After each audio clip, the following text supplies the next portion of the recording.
Welcome to Toy Hill Studio. My name is Kendall Kessler. Last time I tried to use a paper towel pattern into the painting and I ended up with an abstract that I liked very much, but I didn't get the imprint of the paper towel, which is what I wanted to work with. So this time I have a napkin that has different impressions of, looks like grapes and things and leaves, and then another paper towel. And what I wanted to do was I wanted to go into this and let that come through through the bleeding technique, the water media bleeding technique, and then maybe pull it out even more, add things, I don't know. But this time I thought I'm going to practice first. So I took both these two surfaces and tried, and I really couldn't get anything. It just covered those areas up. You're probably having a hard time seeing them too. So I'm going to use the bleeding technique, go through those areas, and just see what happens. But I have a feeling I'm probably just going to be doing just a lot of an abstract effect. I can make it kind of have some real objects in it. Don't know. We'll see what happens. But going to thin down the paint way down, because it was thick, it certainly is going to cover it up. And I'm going to use the yellow. I noticed the yellow, I can at least see something. Okay, and I'm just going to follow along these shapes. Well, I can kind of see that. So maybe it will work a little better. Got to use lots of water. Certainly can't use real thick paint for this to work. Well, I don't know if you can see that or not, but the yellow is kind of working. When I tried green, I was like, oh boy, can't see it all. Maybe I'll just make a connection with the yellow here. Of course, it's wrinkling up real bad too, of course. That's kind of messing up these little grape things. But it'll stretch. Not anything I've ever done before, but I like to come up with different creative things for these YouTubes. As I've said many times, most of my paintings are oil paintings that take a very long time and are done in many layers. But for YouTube, I'm just having fun, really experimenting, trying different things. And see what I come up with. Okay, that showed up pretty good. But again, I'm not sure how you're seeing it. I'm seeing it real well, but you know, camera images, not always that great. Okay, and then I'll make a connection by the paper towel thing up here at the top with the same color. See if that'll show up. And I think that's showing up fairly well. Still using too much paint and not enough water, because that's going to take away from it. Well, this is different. That's for sure. Don't know what I'm going to do with this. I have a feeling I'm just going to forget about having those objects and like a sun over them and just turn it into something fanciful. Because it's really just wrinkling up, and I don't know how well a napkin and paper towel can stretch. Alright, well, I'm just going to do a little bit more with the yellow, and then I'm just going to add the colors and maybe make shapes. Turn it into sort of what it's supposed to be. The pattern that the designer put into the napkin and the paper towel. And then see what happens. Just about done with all that. All the trying to get this print to show up, the paint. And now I'm going to try to do something with this, because that's certainly not very interesting to me. I guess what I could do is first go around these areas where I don't have any patterns and just have fun with the color. See what happens there.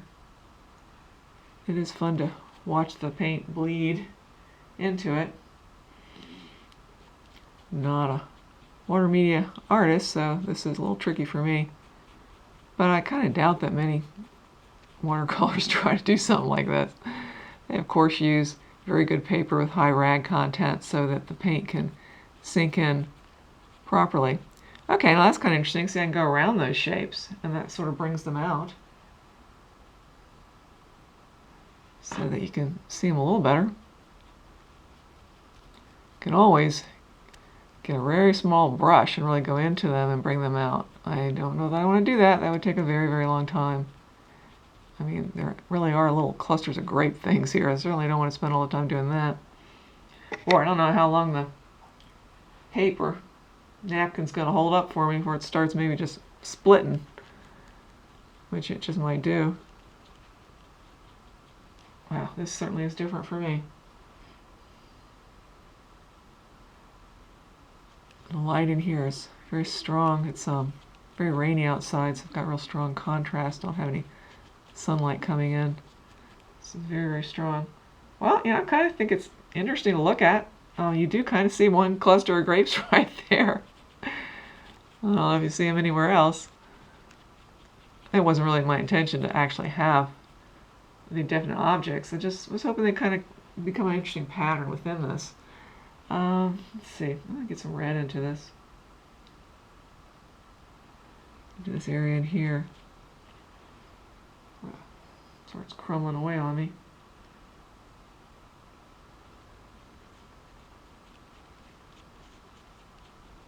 Well, it's going to be an interesting abstract, that's for sure. It's not going to really look like anything. But I'm really liking the textures and how it's starting to just kind of glow. Maybe do that around some of these clusters here so we can bring them out. And there's leaves here.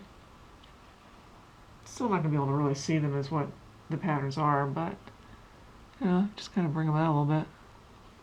I start drawing them myself. Well, this is kind of fun. Definitely different. Let's see, where's another cluster? I think it's right there. And some leaves. Oh no, I'm just really playing around. So you can see the little bit of cluster there and there. Then there's a pattern on the side, which I thought was really nice too, on the edges of the napkin. Might try to bring that out a little more. It was just a bunch of lines like that. Well, I'm starting to really kind of like it. I haven't used a lot of colors, which is very unlike me, but I think it's getting some interesting things going. I always want to put these up in my portfolio. I mean, this certainly would never be for sale. The thing would fall right apart. But I still always want to have something that I feel is acceptable for my portfolio and people can get prints from. And I'm starting to really like this. That really soft glow of the surface is getting to be very interesting to me. I can't believe I've only used a few colors and I like it. I am big time colorist. We're really into color and usually use lots and lots of them. But I'm kind of liking this with just a few colors. And I'm not going to put any white because that'll really make it opaque. I don't think I'm going to go back in and make these any more detailed. When I take a photograph for my portfolio, I don't know. I don't know if these little areas, the little tiny grape-like things are going to show up or not. Sometimes the artwork is so delicate, it's really, you really can't photograph it. I had a teacher that did stuff like that. It was so delicate and so full of extremely small lines that they couldn't really get a good photograph of it. Oh, wow. I don't know if I should put any other colors into it. I can't believe I've got such a limited palette here, but I think it's got a really interesting effect. What's happening is it's crinkling up in areas and making a lot of different textures and lines, and I just stop right there. I think I will, which is extremely unusual for me. Now, I'm holding myself back and putting lots more colors and all, but, well, heck, maybe I will put a little, see what happens. I just don't want to lose what I've got. I was going to maybe put a little blue into it. Yeah, that's not hurting it or changing it or anything. I'm not going to be able to see it, so delicate. I gotta watch, because if I use too much, it's going to take away from what I've already got. Yeah, it's not really doing much, so I think I'm just going to quit. Yeah, I really like the way it bled through here, and not so much here, and stronger there, and I know this may sound really strange, but it's a reaction to the way it looks as art, not that it looks like something in this case, because it really does. I mean, you really got to use your imagination to see a lot in this one. Well, thank you very much for watching. Be sure to click on the link at the top of the description to see how it turns out, because I might go back into it. I doubt it. It's so delicate, I might just leave it. And also there are links to my Etsy shop, to my website, and my work on other sites.